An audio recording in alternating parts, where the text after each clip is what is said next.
किसी गांव में एक पोपा बाई रहती थी। वह बहुत ज़्यादा नियम व्रत करती थी।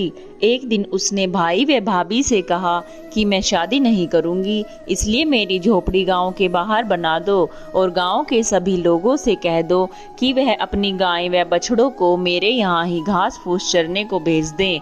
जो बचा खुचा खाना है वो मुझे खाने को दे दें। एक दिन नगर का राजा शिकार खेलने जंगल में आया और गांव के बाहर जंगल के पास बनी झोपड़ी देखकर रुक गया। झोपड़ी के पास जाकर उसने आवाज लगाई कि कौन है, लेकिन भीतर से कोई आवाज न आने पर वह लगातार दरवाजा खटखटाता रहा।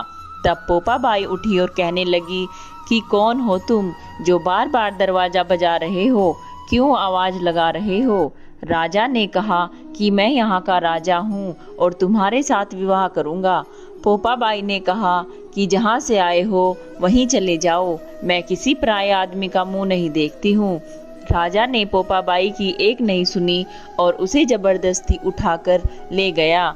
तब पोपा बाई ने राजा को श्राप दिया कि उसका सारा राजपाट नष्ट हो जाएगा। महल में आने पर राजा की रानियों ने सारी बात सुनकर राजा से अनुरोध किया कि वह इसे तुरंत वापस छोड़ दे। राजा जब पोपा बाई को वापस झोपड़ी में छोड़ने जाने लगा तो रास्ते में पाप की नदी आई जिसमें वह डूब गया। पोपा बाई धर्मराज जी के यहाँ पहुंची और धर्मराज जी ने उन्हें स्वर्ग का राज दे दिया। एक बार एक सेठ व सेठानी मृत्यु लोक से स्वर्ग लोक आए तो उसके द्वार बंद देखकर वह धर्मराज जी से द्वार खोलने का आग्रह करने लगे। धर्मराज जी कहते हैं इस द्वार पर पोपा बाई का राज है। इस पर सेठ सेठानी कहते हैं कि हम तो पोपा बाई को नहीं जानते हैं। धर्मराज जी उन दोनों की बात सुनकर कहते हैं कि तुम दोनों 7 दिन तक मृत्यु लोक में रहो।